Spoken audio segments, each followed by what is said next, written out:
All right, welcome everybody to today's demonstration of NetSuite planning and budgeting. My name is Gerard Gibney, and I'm the founder of an EPM specialist company called Redhill Business Analytics. We're very happy today to be partnering with OdeCloud, and essentially what we're going to be showing here is we're going to be going through the NetSuite planning and budgeting introduction, and then a demonstration of the product as well. And we as I said, our company specializes in implementing EPM solutions, which is enterprise performance management. The major pillar of that is planning and budgeting piece. Is the planning and budgeting piece. So without further ado, I'm going to kind of step through a quick agenda of what we're going to go through today. First thing we're going to go through is NetSuite Core, or the core ERP, versus NetSuite planning and budgeting. So what's different, or what do you get extra in NetSuite planning and budgeting over the core ERP? Obviously, the core ERP does have a planning and budgeting component. It's relatively simplistic in how it works, and what extra do you get? So when would this be a NetSuite planning and budgeting be a good recommendation for your clients, and the type of problems it can solve? Then we're going to spend just about 5 minutes going through an overview, quick overview, not getting too detailed into it, just kind of the different components that's in there. And then we're going to get into the real meat of it, which is the demo, which I really want to step you guys through. I want to show you guys what the product looks like, how it's kind of structured, how it relates to NetSuite as well. Really, the emphasis being around everything in NetSuite planning and budgeting is based off the segments. It's a multi-dimensional database, so the chart of accounts and all that side of things. We'll kind of go through that as well, and all the different forms and reports that you can produce at NetSuite planning and budgeting. Current state versus future state. Let's kind of just talk about typical use cases, what our clients are coming from. They're typically using Excel for planning and budgeting, and they've kind of outgrown the Excel solution and want to move into a systemized planning and budgeting solution. And then we're going to quickly, at the very, very end, look at our planning and budgeting packages, the standard packages that we implement as well, that are available to our clients down the road. And then we'll finish up with a quick Q&A. So that's kind of the agenda. After I kind of go through these, I will ask you guys. I want it to be relatively interactive, so if anybody has any questions, you can certainly ask me at the end of each of these sections, and we'll step through them. Okay, so without further ado, I will move on to the next piece.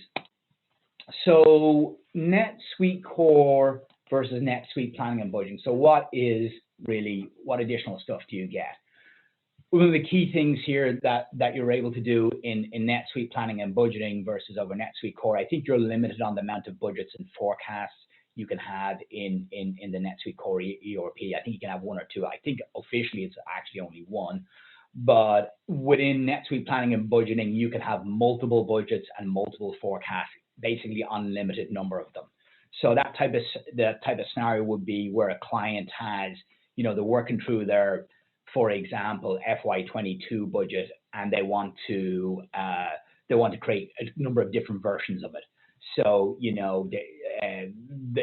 they like kind of where they are. They like what the numbers look like, but they say, oh, can we make a copy of that, and then make a copy of that, and then do variance analysis of those different versions. That's very, very easy to do in NetSuite planning and budgeting. Advanced scenario modeling, you can do things like different types of what ifs of the budgets and forecasts. So like different type of, you can model different type of economies, whether it's a strong economy, medium economy, weak economy, and you can basically have drivers to drive out different budgets and forecasts based off those. You can do all sorts of modeling, types of financial modeling that's typically done by the finance department. Other things that are very powerful, alternate hierarchies and roll-ups allowed across all dimensions/segments. You'll hear me use the word dimension as well, because this is a multi-dimensional database, but a dimension is basically a segment. That's essentially what it is, whether it's an account segment, class, department, subsidiary, location, all those standard segments in NetSuite. That's what we're actually talking about. And you're allowed to roll. What the alternate hierarchies are basically are alternate roll-ups of a segment. So for example, if you have a department segment And what that would, let's say your standard hierarchy, your standard roll up is, like by function, where you have your different departments rolled up by function. You could also roll those departments up differently in different groupings, essentially rolling up the departments by like geography or by any other type of way you'd want to roll it up. That's very, very easy to do here. And then you can use those alternate hierarchies in any of your reporting or any of your planning that you're doing. So if they kind of wanted to view the data in a different way, but still rolling it up, it's the same data, but rolled up in a different manner. Again, same type of thing for products. You could do it on a product hierarchy. If they did standard, they go all the way down to like product categories, down to SKUs. And then let's say they wanted to roll up products by a different type or sizes or something like that. You can roll them up, or color, you can do that type of thing. So very powerful for analysis and doing heavy type of analysis and profitability analysis, that type of thing. You can create reports by any basically segment you want, any combination of them that you want. So you can, it's very, very powerful in that way. We can generate reports. You can cascade out reports where you can generate out like an income statement by all the different types of classes or all the different types of departments very, very quickly and very, very easily. And you can slice and dice the data basically any way you want within by any of the segments or any level within the segments as well. So, and I'll kind of show you that a little bit in the Excel add-in, what we call SmartFeed is a very powerful Excel add-in as well. That will be part of the demonstration. There's other advanced reporting capabilities. We've a number of different reporting tools because of the different types of audiences. We've got like the Excel add-in. We've got a financial reporting tool, which allows you to generate reports in, PDF or HTML or Excel as well. And then those reports can be batched and sent out to various different users. And you can create report books as well, where you can build reports together and then basically build report books off that. So, for example, a typical example that would be you have different VPs within a company who are in charge of different lines of businesses. You could have emails going out to them every day, with the reports that are relevant for their line of business. Load data from third-party systems. We can also look, because NetSuite planning and budgeting is a separate software. Completely separate software from the NetSuite core, although highly integrated, it is separate. We can load data that's not necessarily in NetSuite into planning and budgeting solutions. So, for example,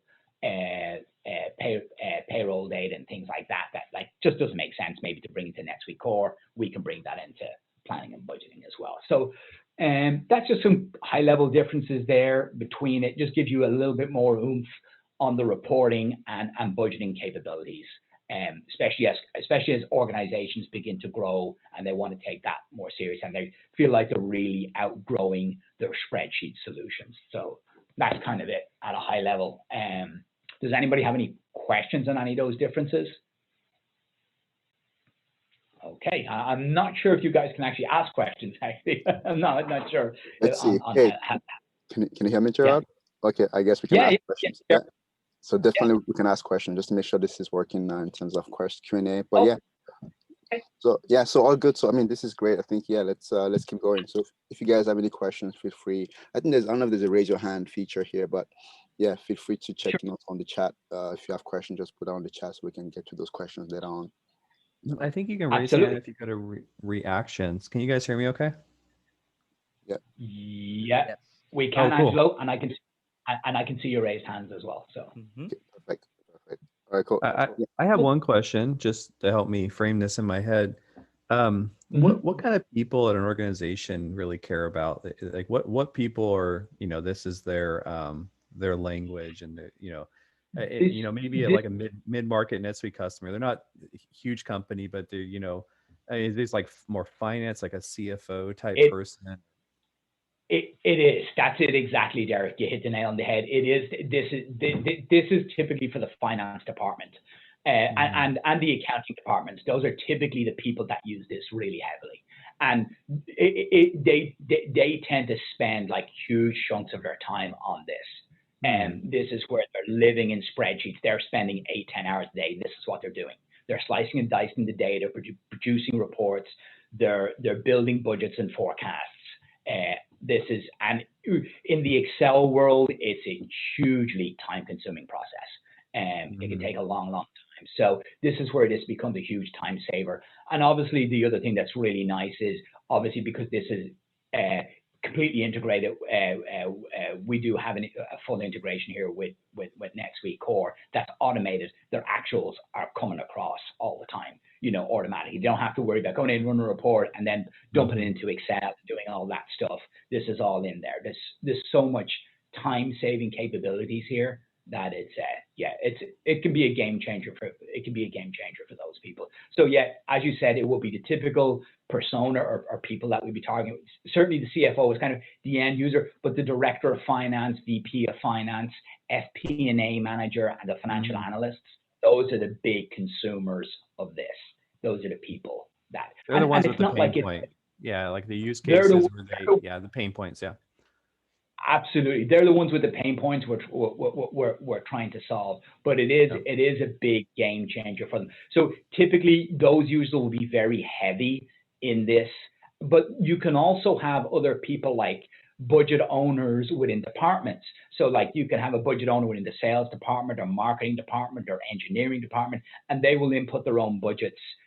So then it kind of spreads out that budgeting forecasting process. So that's what we're seeing right now. So with the number of implementations that we have done over the last year, this is becoming really a hot topic because it is such a painful process for the finance department.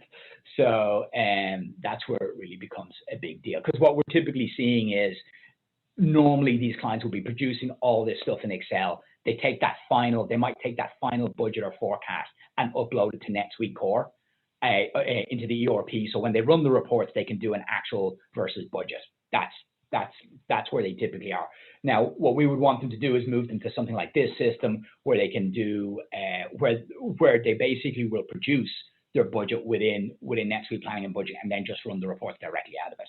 And obviously, they can do much more sophisticated forecasting and things like that. They can take it up another level because they can do a lot more forecasting and produce a lot more reports in much shorter space of time. And a lot of companies, they might only produce one budget a year, and that's all they can do because it's such a time-consuming process. But when they get in a system like this, they can start looking at quarterly forecasts, monthly forecasts, that type of thing. And it's obviously became a big hot topic during the COVID times as well, because all these budgets went out the window, right? Because they thought, hey, we're going to do this, this, and this, in November of last year, October, November of last year. And then they realized, hey, this is all completely, a lot of companies' sales were down, but we did have a number of clients that did really well as well. So they used this type of variance analysis to kind of say, okay, well, this was our old budget. This is our new budget. Now we want to do comparisons against those. So, it sounds like it's systematic, right? It's more real time, I guess, as long as you're posting to the correct accounts. And then it probably holds people accountable systematically, right? Department heads, they have to. It does. You use up 50% of your budget and you're sitting in March, or something like that. Some simple stuff like that in my head. Yeah. Exactly. Or even on the other side of it, on the sales side of it, if you're a sales guy and you're like, we're in March and we've made 10% of our budget. So on the other side, so it's holding people accountable for the targets, whether it's controlling costs or meeting numbers on both sides. That's why the financial planning piece is just such a critical part of the whole business. And they make adjustments like, hey, wait, we're behind on our sales numbers, or we're ahead on our sales numbers. Then that causes another set of problems is, hey, do we have enough supply for this? And then there's a whole demand forecasting, supply forecasting piece as well. But I'm just focusing more on the financial planning here as well. So, Thanks. Okay. Let me move forward. Yeah, no problem. Good question. So NetSuite Planning and Budgeting, there's two different types of versions that NetSuite sell. There's a standard and a premium. We generally, about 80% of our clients go with the premium. There's not that much difference in the price, and you get a lot more. That's basically what I'll say on that. You get a little bit more. I'm not going to spend too much time on this stuff. Automated connectivity to NetSuite ERP.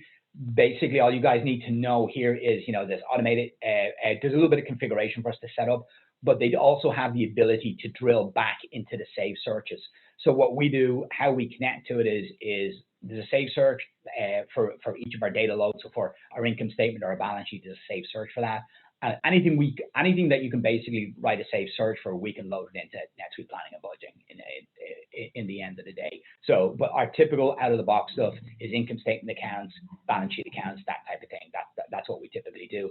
And then if the user can also go from PBCS or planning and budgeting back into NetSuite as well if they want the details. So again, what we tend to do, and just to let you know, we tend to aggregate up the data at typically a monthly level. We don't hold the transactions. If the users want to see the transactions and the low level details, they generally have to go back to NetSuite, either through drill through or go back to looking at the transactions in NetSuite itself. Okay. Multi-user, multi-currency budgeting and forecasting. So again, painful process to try to do this in Excel. I was just talking to a client yesterday, trying to do their budgeting and forecasting, especially if the client is multinational, or even if they're like, US, Canada, and Mexico, when they typically do the financial planning, they do it in the local currency, and then obviously whatever they do the planning for, if it's in Mexican pesos, then they have to use a conversion rate, but that conversion rate can't be the actual rate. It has to be what they think it's going to be at that time or at that budget time. So again, we have to store a different set of rates. The current and planning and budget can easily do that, allows the users to go ahead and input that. So very powerful around that side of things as well. Smart view analysis and reporting. I'm going to demo that for you rather than talk you through it, because it's going to be much more intuitive. That's a really powerful tool, especially for the FP&A folks. Having an Excel add-in, they can slice and dice their data any way they want. It's like a pivot table on steroids, essentially. One-click refresh board book. Yeah, this is where they can produce a set of monthly reports, quarterly reports, annual reports, and they can just go in and refresh them really easily through the various add-ins. I'm not going to worry too much about that for now. Demo points of interest. So what I'm going to do, I'm going to step into the demo now in 1 sec, but what I'm just going to do is show you some of their typical type of budgeting and forecasting that is done, a typical type of use case in NetSuite planning and budgeting. So budgeting and forecasting for sales. So by sales and COGS forecasting it by SKU, customer, or subsidiary. So that's typically, I'll step you through it in the demo, it'll be easier. On the financial budget, what people think is the more traditional budget, OPEX, operational expenses. So, your salaries, your G&A, all your typical type of expenses you incur within organizations. You can do that by department or by the subsidiary, and this form set up where the users can go in and input the data. There's workforce planning by employee, which again is another really painful thing to do in Excel. If you talk to any of these FP&A folks, workforce planning down to the employee level, and then trying to bring all that, because they got to take the actuals from either the payroll system, which is ADP or OT Pro. We can load all that automatically into planning and budgeting, and then they got to plan out that workforce, and then you got to incorporate things like interdepartmental transfers, new hires, all that type of thing in your workforce. And that's obviously for a lot of organizations a big part of their expenses. So that's something that there's a lot of interest around. CapEx, I'm not going to worry too much about that. That's the capital expenditure planning that they would do if they were going to purchase a big asset in 6 or 9 months' time, and how they depreciate that side of things. I'm not going to get too deep into that. I really want to show you Smart View Excel add-in just purely because of the power of it. It's absolutely fantastic. Get in there and slice and dice your data any way you want. And I'll show that kind of towards the end of the demo. So without further ado, I'm going to jump right into the demo. Let me just come out of here. So this is NetSuite planning and budgeting. So hopefully everybody can see my screen clearly. This is kind of the layout. This is what it looks like. And basically any of these, you can do different things like various messages within the system. You can see per CFO, CFO's messages need to increase revenue by 25%. They can post in things like that, different messages to their FP&A folks as well. But these tabs here can all be customized. This is workforce. We build custom navigation flows. We can generate any type of navigation flows that we want. In this one here, you'll see we're going to focus here on the forecast. We're going to focus initially on the sales forecast COGS. Okay, so what does this look like?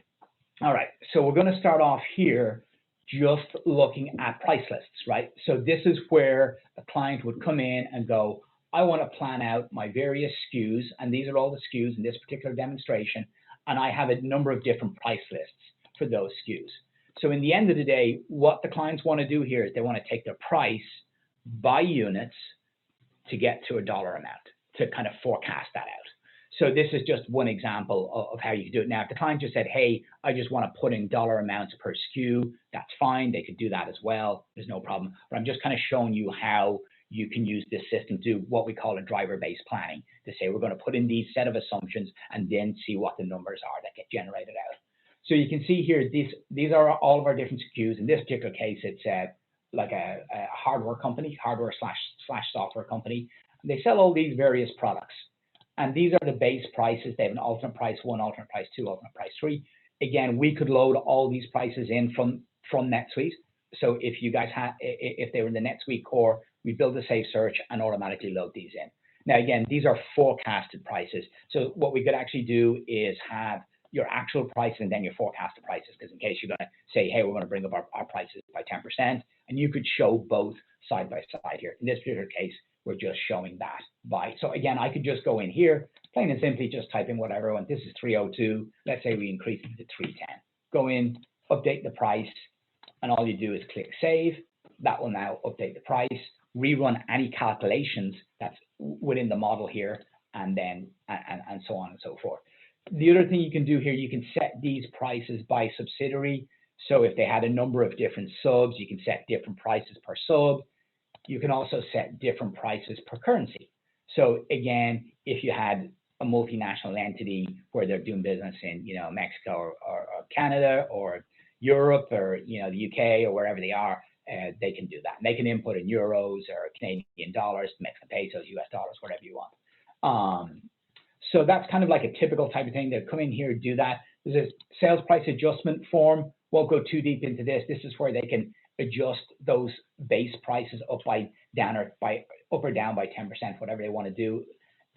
Pretty straightforward. Sales price by customer. So you could set different price lists per customer. So again, similar to this front form, except we've also introduced the relationship dimension.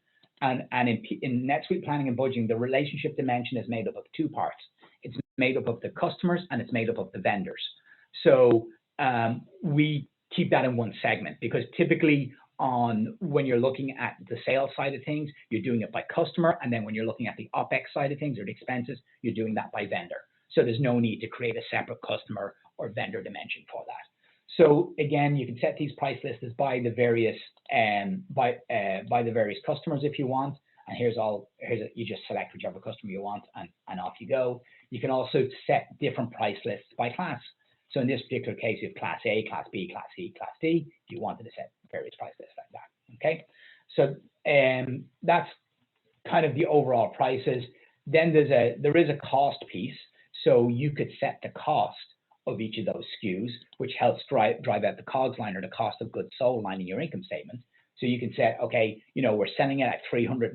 Our cost is $250. Therefore, our profit is $50. Really simple example, right? Then there's a COGS adjustment. If you wanted to make an adjustment off those numbers, if you said, oh, even after putting in these inputs, I want to adjust them slightly up or down, you can do that as well. Okay. So we basically input our prices. Next piece I want to show is units. So how do we actually go ahead and input these units? So again, we can see here in this particular product, the ASUS PG348. I want to increase all this number. I see it's 571. I want to increase that to 600, and then I want to increase September to 700, October to 800. It's still the same. Let's make October 900, November 1,000, and December 1,100. And you can see here my cells have gone yellow. So now I've got a new total of 4,300. But I'm kind of going, I like the way it's kind of proportionally broken out, but our target here for this sales is actually going to be 5,000. So I want to change that to 5,000. That will then back spread that amount, it will back spread that amount proportionally. So again, so you can do a bottoms up or a top down kind of planning. So this is kind of a nice little functionality as well. Once they make that adjustment, I want to save to 5,000, click on the save button. It will then save that and respread that data. So it runs any appropriate calculations, and that's it. okay? And again, you can do these units by subsidiary, by currency, by customer, or by class, same type of thing as well. And then we have all our different drivers here. This is a thing that we can actually select. So you can see here, we can use it, what we call a 3-month rolling, 6-month rolling, 9-month rolling, 12-month rolling, prior year actual or manual. In this case, I just set it to manual. So these are kind of different drivers that the kind of financial analysts will use. Those pieces of data are basically based off the actuals, whatever you want to do there. And you'll notice this piece here in the forecast saying, okay, this is grayed out. Why is this grayed out? Because these are actuals. So what typically they do in these financial plans on a forecast is these first 7 months from January through to July are actuals. This is the actual amount they sold, and then this is the forecasted amount.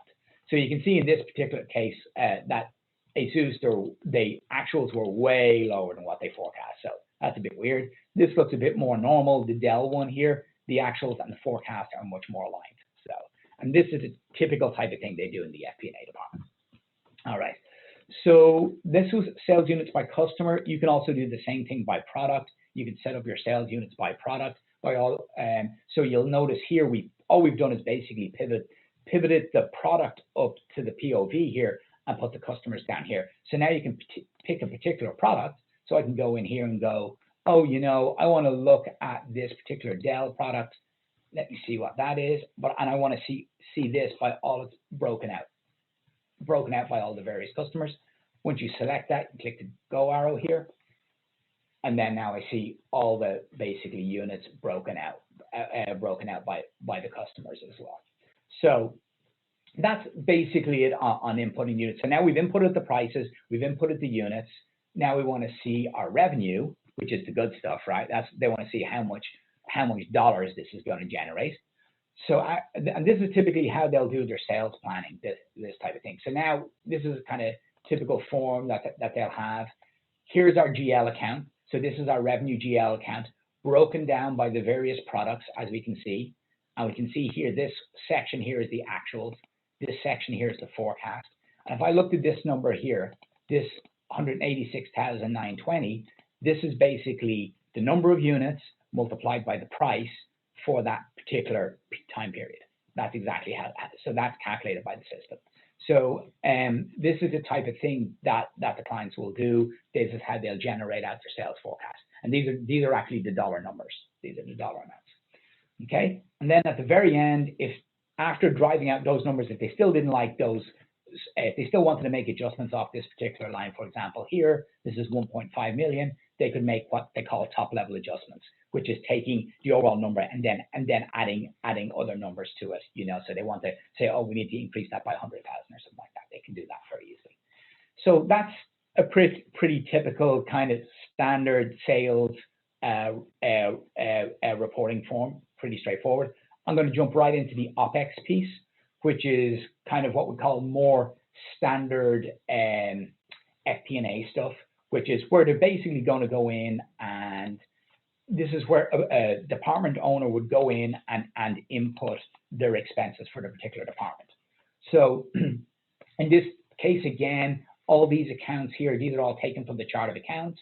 And this chart of accounts, by the way, we get this segment, all of our segments here that we're looking at, they all come from NetSuite as well. And I'll actually, once I'm done with this, I'll jump over to the segments and show you those real quickly, because I definitely want you to make that connection between NetSuite and NetSuite planning and budgeting. So all of these things that we're looking at all essentially get sourced from NetSuite and can be automated if you want to. You could automate, like, for example, you know, customer lists, customers or vendors into NetSuite planning and budgeting. That can be automated as well. So again, jumping back to this OpEx piece, basically, if you were a sales manager and you said, oh, you know, this is what I think my selling expense is going to be in August or September or October, you know, you can go in and adjust that. You kind of go, oh, look, 170, actually that's a bit low. I want to respread that. I'm going to change this to 200,000. I think it's going to be more than that, and it will respread your data here. And again, you can just click save, or you could just go in and change the individual piece. So that's now updated. That's pretty simple, pretty straightforward stuff. And again, you'll notice there's a whole hierarchy here behind the whole, all the GL accounts as well. So that's kind of the OpEx piece, pretty simple stuff. Now, let me jump over, because most people here are NetSuite folks, I do want to show you what we call the dimensions.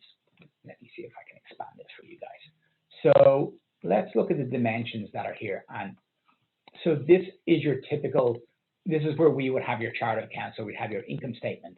You can see here, this is our hierarchy. This is how we build it out here. And we source this again from NetSuite. All we need is an extract in a parent-child format, and we can load this in here. And we can do this on an automated basis. We can update it many, many different ways. So very, very simple. Here's our balance sheet as well. Our assets, our liabilities, all that good stuff is all in there. And you notice that the way everything's rolling up. And we have data at every level here. So if a user's in there slicing and dicing their data, this is all hierarchy driven. Again, something else that might make sense is department. Take a quick look at department. Here's all our various departments. Department 1, this is a really simple hierarchy actually, and just all our various departments. I think item might be a bit more interesting, TI. So we've got service items, all our different, these are different SKUs here. Non-inventory items are all broken out here as well.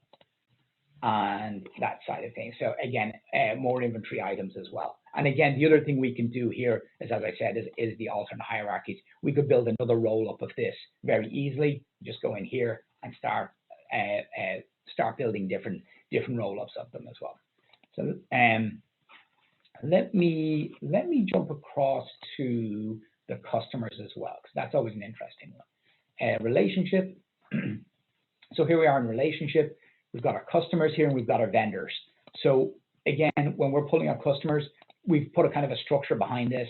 We have our category 1 customers, which are enterprise, category 2, which is mid-market, category 3, which is SMB, small and medium business, okay? And here's all of our different customers. So again, our clients can run, if they have NetSuite planning and budgeting, they can run reports by any of these groupings, any way they want. And I'll kind of show you that when we get into the smart view side of things, but they can do all this. So like, I think a lot of these segments here will all make sense to you guys. If I just change that to the plan cube, you'll see we've got account, class, currency, department, item, location, period, relationship. Scenario is kind of unique to PBCS, so don't worry about that. Subsidiary, you guys know tracker is unique to PBCS, and so is version and years. But a lot of these will appear to you from your core NetSuite. Now, probably one of the questions you would have is, what happens if you had a custom segment? Can you include that? Absolutely. So if you had a custom segment, something like, for example, project, your clients wanted to do this type of analysis, but if they wanted to report on their actuals, or they wanted to do, budgeting or forecasting by project, or reporting by actual versus budget by project, they could certainly do that. And we could certainly bring in a project dimension here, no problem. Or in fact, any dimension, any type of custom segment, or project, channel, whatever it was that you would have, we could then bring that in here, and then you could slice and dice your data by that particular custom segment, no problem. So hopefully these kind of make sense to you. And we've gone through, so let me hop back across here. And let me look at the workforce real quick. Again, just because it's such a pain point for a lot of customers. And this is really workforce planning. This is a really nice part of what's out of the box in NetSuite planning. And everything I've shown you, by the way, so far is all out of the box and just requires minimum enough configuration. And now, obviously, any of this stuff, can we go in and customize? Absolutely. We generally take, again, exactly like the ERP, take as much as we can out of the box, and pieces that we need to customize, we customize it. Same type of approach.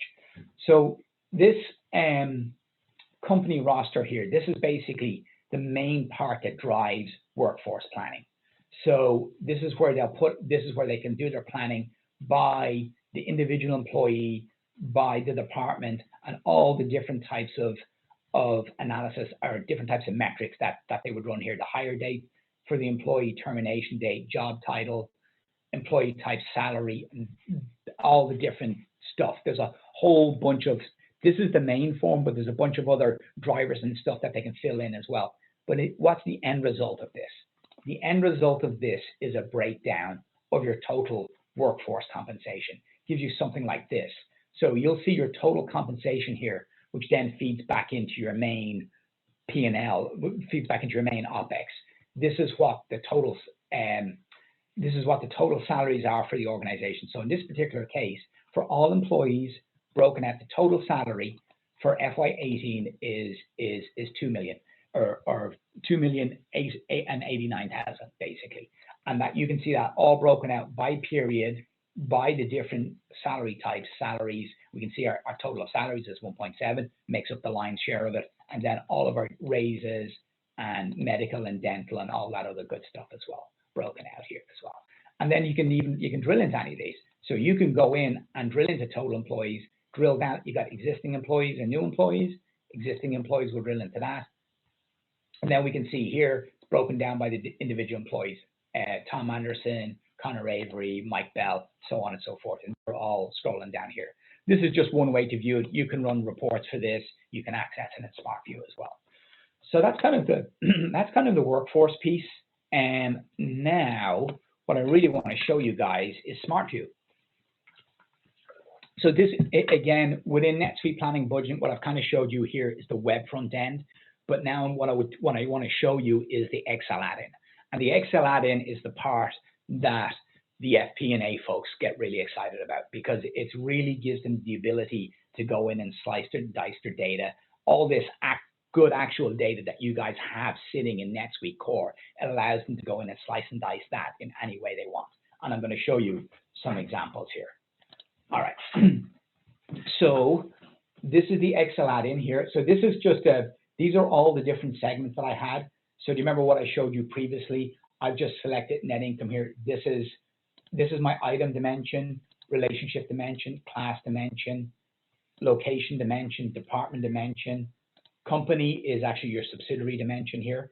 And I can slice and dice this data by any of these ones that I want. I can pivot, slice and dice, and I'm going to do a little bit of that. So let's say here we're looking at the net income for FY18, the total. So this is 1 million. I'm going in and I'm like, okay, I want to refresh this. I want to start slicing and dicing this data. I want to see what it's made up of. I can go into my net income here and I can drill into it. I want to drill into all levels. I want to break it out. So here's my income statement. So now I can see all my different GL accounts broken out. And you'll notice how fast it is because everything's pre-aggregated. So I can just slice and dice like this. It's super fast. So let's say I said, this is great. Okay, I can see my income statement here broken down. Now I want to drill in and see this by month. Okay, let's drill into total. Wait here 1 second. Oh, there we go. Okay, so now I've got this income statement broken in, a couple of clicks of the button. Now I've got a really nice income statement broken down by January, February, March, April, May, all the way down to December, and then obviously the total here. So again, I can put in all these different levels as well and total things up. So I'm looking at this data. This is great, wonderful. Okay, this gives me one set of reports that I want, and this is wonderful. So let me make a quick copy of this, but I want to do some detailed analysis. I want to start slicing and dicing this data. I'm really interested here in my revenue for my products. I can see here in January it's 4.2, but I want some more information around that. So what I'm going to do is oops, since I copied a new sheet, I just do need to connect to it. So I'll just do an ad hoc analysis again. So I'm going to go in here and I'm going to do a keep only on products. And what I'm going to do is just to show you, I can pivot my periods over here. I can pivot any of these the way I want. So again, if I wanted to change things around, I just say, oh, now I want to see my data this way. I want to see months down here. I can see all my various months with all my various sales here. But let's say there's a particular number I want to look at. I'm interested in March. I'm going to do keep only in March. Let's take a look at March. And now I want to say, okay, this is great. Let's see what customers were involved here. So this is my March sales number. Let's see what customers were here. So now I go to my relationship dimension, pivot that, and I can either leave it, I can either leave relationship here, or sorry, I can leave March here, there's no problem, or I can pivot it up just to keep things neat. I might want to pivot that up. Oops. And you'll notice that sometimes there's a little option here that I can have to adjust my rows. There's a lot of options here, by the way. There's a lot of different things I can do. And this will adjust my row height automatically. So when I refresh, everything will kind of align correctly for me. So now, next thing I want to do is I want to drill into my relationship. I'm just double clicking now, double clicking on the mouse. I can now see, here's my total because I'm looking at sales data, there's nothing under vendor, it's all under customer, so that's perfect. So I'm going to do a keep only on my customer here, and I'm going to keep them slicing, I'm going to keep them drilling in, so I can see here my numbers are broken out between enterprise, mid-market, and SMB. So this is great. Okay, let me drill into enterprise. Let me just double click on enterprise. Great, here's all my enterprise customers. I'm going to drill into my mid-market customers. Here's all my mid-market customers. And here's all my SMB customers. Okay, great, but this is kind of a lot. This is kind of, there's a lot of gaps here. I don't really like this, right? See all this white space? So what are we going to do? We're going to go in here and turn on suppression. We're going to turn on suppression, which will basically remove, will only show data intersections that have data populated. Just clean up the report, make it much easier to read. And now you'll notice all the zeros are gone. So with the FP&A guys, when they're slicing and dicing, you can turn that on or off if you just want to see if there's data there or not. So this is great. I can see my data broken down by my various customers, that 4.1.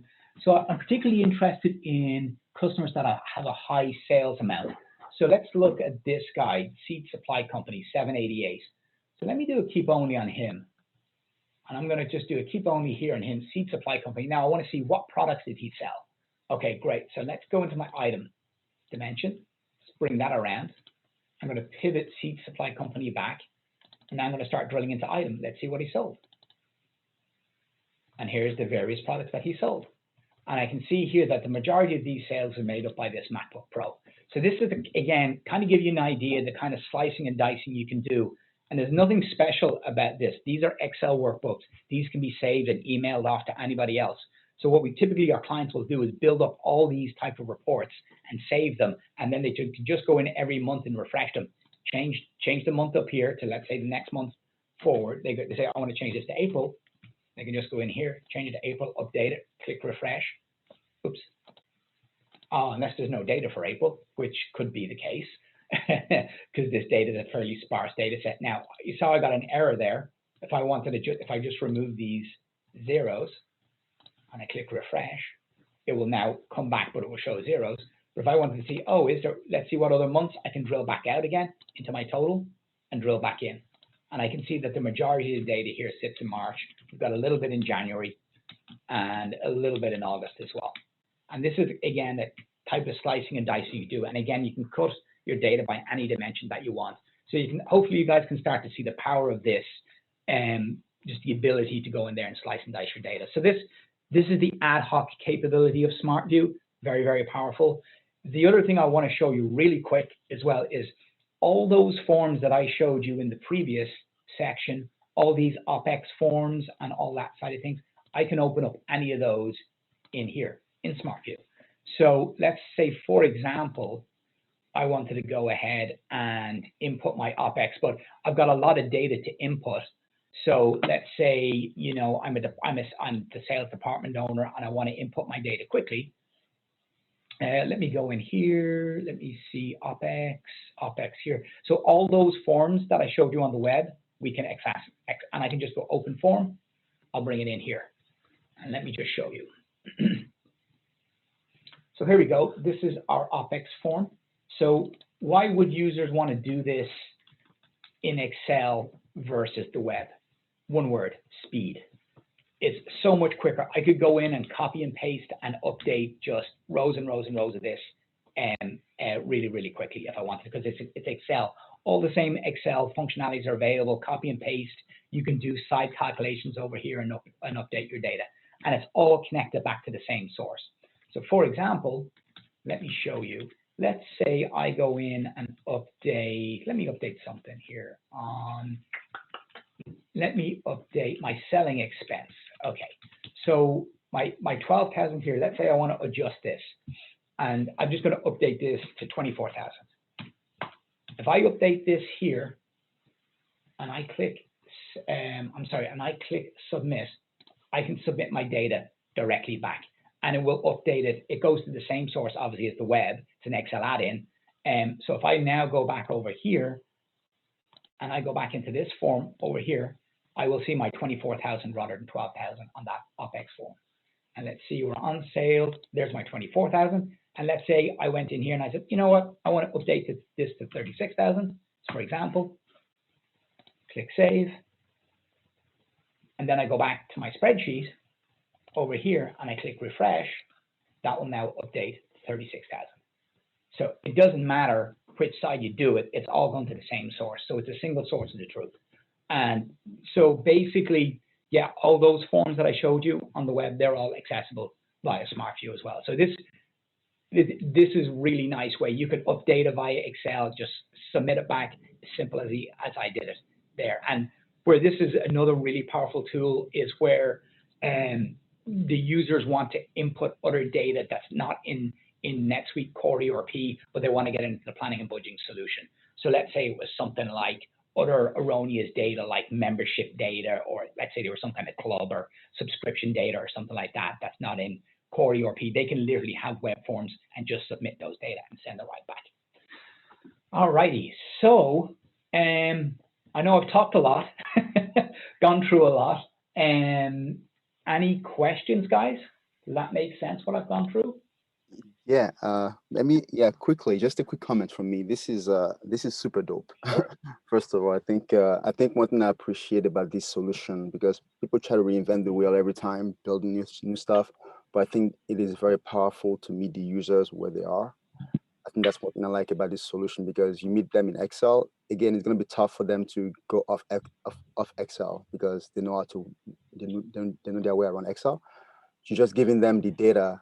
They can now, gain more time as opposed to populating data. They're actually analyzing the data. So that's one thing I really think is powerful with this tool. My question specifically is going to be around, I know we do a lot of FP&A stuff with PBCS and for the finance team, but I've seen many use cases around inventory planning.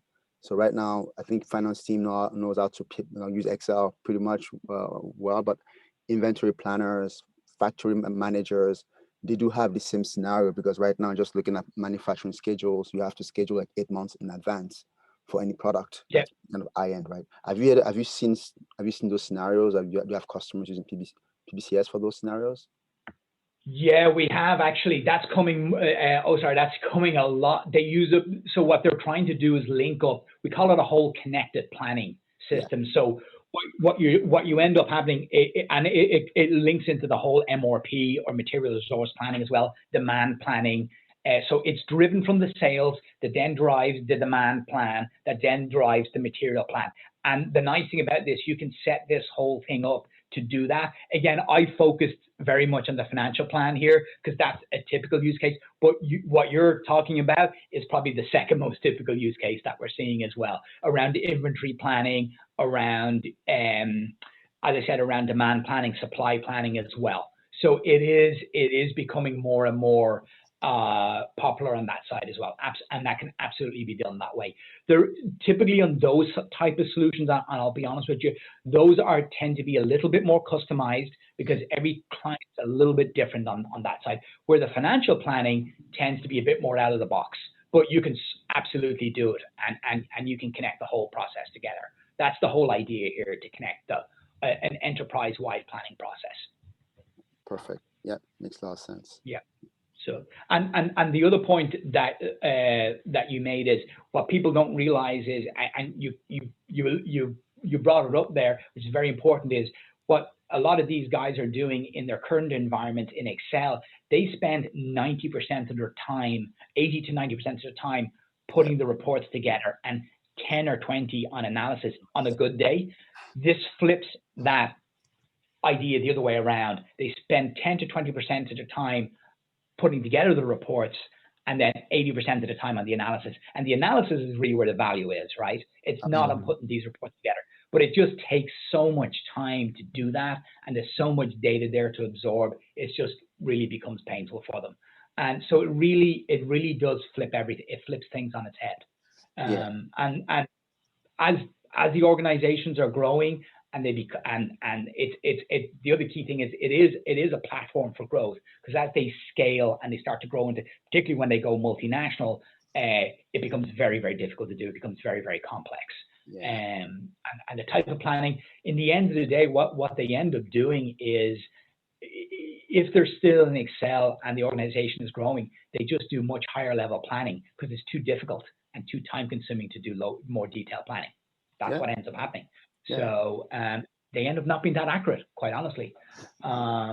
Yeah, even like even the fact that you bring actuals. I mean, honestly, when I saw that, I was like, okay, you can bring in your actuals directly into your planning, and that's like one click, right? So even that itself, I mean, I've seen companies trying to do this with Excel, which is impossible because now you're basically grabbing reports from NetSuite.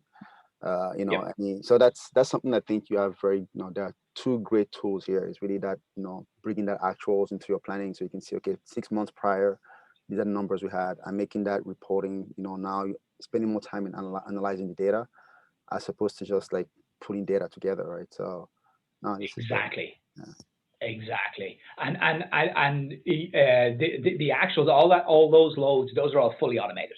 So, and we can put them on whatever schedule you want. Basically, we can take any data we want from NetSuite, as I said before, whether it's inventory data, price lists, units, whatever you want, as long as it's in NetSuite, and you can give it to me in a safe search, I can build the integration and have it brought in. And then those are just run on an automated basis. Those are scheduled. We can run them hourly. We can run them nightly. We can run them whatever you want. We schedule them whatever the client requests, any frequency you want. The only thing I would say, the only caveat, we generally don't want to kind of do the real time thing, because that's, you know, the most frequency we do is like 15 minutes to a half hour, because there can be calculations that we need to run behind the scenes as well. So. My last question, and I'm going to leave it to the team here to ask a few more questions. My last question was around, now you have, you know, all this economical context, like with COVID and everything. Are you try to put in external factors into your forecasting? How do company actually do that? Like, I know you can run all multiple scenarios, but do you have a way for, you know, for them to adjust scenarios based on what's happening outside the world, and like how you do doing that? And actually, I have that. That's a very good question. The short answer is yes. And let me show you, because I have that. I just need to log into my other demo environment. I have that exact thing, and it became that was really a hot topic. It's funny you brought that one up, because that was really a hot topic a couple of months ago, and a lot of our clients were asking questions around that. How do you do that? And I can show you a really simple example of a demo that I've built out for them on that one. Just bear with me 1 second, and I will get right back to you. But it's such an important topic that I do want to show it to you. Let me share my screen again. Okay, can you guys see my screen here? So this is another demo environment that I have. And what you just asked was the different types of scenarios. So I built, again, this was a custom thing that I built because it was such a hot topic. Very, very simple. This is a really simple example. So this is a what if drivers. So what I've basically done is I've built it out based off a COVID example. So this is when companies were wondering, hey, what type of recovery are we going to have from COVID? Is it going to be a V-shaped recovery? Is it going to be a U-shaped recovery? Or is it going to be an L-shaped recovery? And you can put in different percentages based off those type of recoveries. So, you know, again, revenue drivers, how's the revenue going to be affected? OpEx drivers, how's OpEx going to go up and down? Workforce, reduced days. So in the case of COVID, you know, they were reducing work days because, you know, companies that weren't doing well, people were going to part-time basis rather than letting people go. People going, okay, you know, I'm going to work a 3-day week rather than a 5-day week, and, you know, to help the company do better, and then they could reduce their sales as well. So this is the type of thing they could do, and when they adjust these, then it will recalculate all your financial data using a form like this. So it could be as simple as a form like this, where the users can go in and basically input the different types of scenarios and what they think the effect on their overall business is going to be based off those. Again, this is super simple, but they can get very, very sophisticated with these type of drivers if you want to do that. So yeah, this makes sense. I think I agree. This is something that's you know, more customers will ask us about, like ways to plan different recovery scenarios. I think this is something that I'll bring into the discussions once they happen, but they happen actually more and more these days. So stay tuned on that. Guys, any questions from the team here, just to make sure we get some questions from our team here as well? I just wanted to say, I don't necessarily have, I have one question, but I wanted to make a statement that, I agree. It's elegant. You know, it's, you know, I always love it when things kind of flow in a clunky way. It's very, very fluid. It's also awesome to see SmartView. I've known about these guys. I helped a customer actually, this was a long time ago when I was actually first starting out consulting. But yeah, it's good to see them doing well and kind of partnering further with NetSuite, because I think they're still in the UK. I've met these guys in the past, but it's good to see their solution kind of so embedded here. So what I was curious about is how is all this, okay, so a customer wants to get out of Excel and upgrade. What kind of, like, in terms of how is this sold? Like, what kind of licenses? Do they have to pay for this, like, separate Oracle Cloud and this integrate? Like, how is all this packaged together? Yeah, that's a very good question. And so roughly, so they have two packages. So, and it's actually priced very, very well. For the most part. Yeah, no, I mean, it is really, it's not an expensive solution. As I said before, NetSuite sell two versions of it. They sell a standard version, which is around 18K a year, and then they sell a premium version, which is around 30. So again, you can apply your discounts as well to that. But again, you buy this from your NetSuite rep. So it's in addition to it's like an additional module, essentially, if you want to look at it that way, to the NetSuite ERP. That's essentially what's interesting though is, yeah, it's like, it's almost like not within NetSuite. It's like this Oracle Cloud, which is like, now they're furthering this, acquisition of NetSuite, where it's like, now it's like kind of like crossing over into the Oracle ecosystem. I think that's kind of cool. That was an observation that because they've always done things within the NetSuite world, and now it's like with stuff like this, they probably were like, okay, the product we have in NetSuite sucks. Let's like this one from Oracle is way better. Let's figure out a way to bring those customers over from NetSuite to this other product offering that they have. That's exactly it. So my background is I come from the Oracle world, and that's where Oracle EPM is what our company specializes in implementing, right? So this is kind of the NetSuite version of that. So it's built on what we call the Hyperion technology, Hyperion S-Base, and that is it's a fantastic technology that's been out there for years and years and years. And what NetSuite has done is kind of taken a variant of that and put that on top of it. So you're absolutely right. It is but they built really unique integrations between NetSuite and the Oracle, between NetSuite and this platform. Even though it's called NetSuite Planning and Budgeting, on the Oracle side, it's called Planning and Budgeting Cloud Service, or PBCS. So it's the same product. It's exactly the same thing. There's only two products that have unique integrations like that. One is NetSuite, and two is Oracle Cloud ERP. That's it. They have these integrations. Can you put NetSuite Planning and Budgeting on Great Plains, or can you put it on SAP? Absolutely, you can, but it doesn't have those integrations, those kind of really nice integrations with the ability to drill back and all that stuff. That only exists for NetSuite and Oracle Cloud ERP. So you're absolutely right. Totally makes sense. It does bring you into the whole Oracle ecosystem. This is under that Oracle calls Enterprise Performance Management, or EPM, which is really the main pillar is this planning and budgeting. The other piece is financial consolidation, which is how they basically consolidate their actuals. Again, another finance department thing. So exactly. So SmartView, does it still use the it's kind of like what do they call it now? Suite Connect, where it's like the ODBC driver from NetSuite, and then because SmartView, I think from what I remember, is you have to buy that connector, and that's just your data pull into Excel, and then they built this whole front end within Excel that does all this manipulation and grouping and stuff like that. So no. So SmartView is a product that completely comes with the product. That's part and part of the whole thing. You don't pay anything extra. SmartView is Oracle's product. I'm not sure if you're. Interesting. So that Excel. I must have been confusing it. Yeah. Or maybe they bought them out. I think I think you might be. No, this is completely part of it. You do not pay one penny extra. This is all part of the thing, and it was always the same with Hyperion, whether it's S-Base or Hyperion Planning or HFM. They all use this SmartView, and it's been around for a long, long time. It's really powerful, as you can see, the way you can go in and slice and dice the data. But there's no extra licensing cost. That is an Oracle product. It's all part and part of the whole package, basically. Oh yeah, I was mixing it up. Sorry, old school consulting. There's another product that's called SmartView. I think I mixed it up, but it's also like financial planning and Excel spreadsheet. It's funny. Yes. Yeah. So no, this is what I showed you is all Oracle product. Everything I showed you is part of the package, and there's no extra fees, basically. So, again, just to wrap it up, for you guys, just to show you, these are some of the packages that we implement. And again, these are kind of what we call out of the box packages.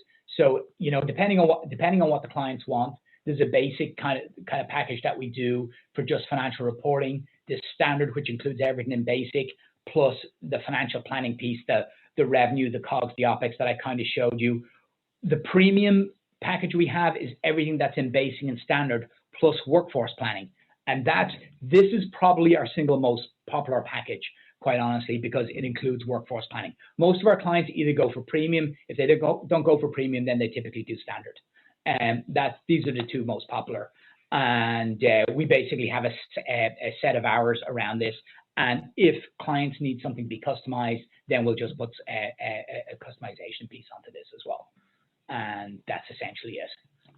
So again, I did kind of want to hit into this as well, just to kind of show you how it's packaged as well. And again, implementation costs are pretty reasonable on this as well. So again, we are targeting the mid-market for it as well.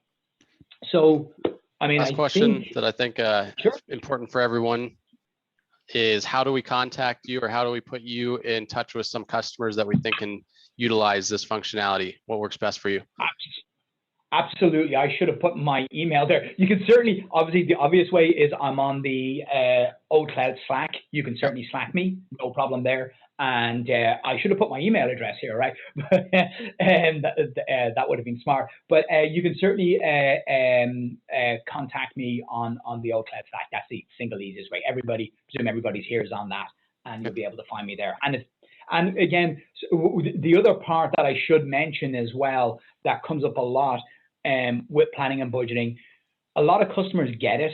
They might have other consulting companies implementing it, and sometimes they're not that happy. And the other thing we'll do is or they need some managed services around it. That's something else that we do as well. So kind of went through the implementation piece, but we also have a managed services piece as well. And that's a part that's become really active in the last 6 to 9 months for us, where, I mean, it gets implemented, they're not quite happy with, or we can automate further things for them, and we can help them get better use out of the package as well.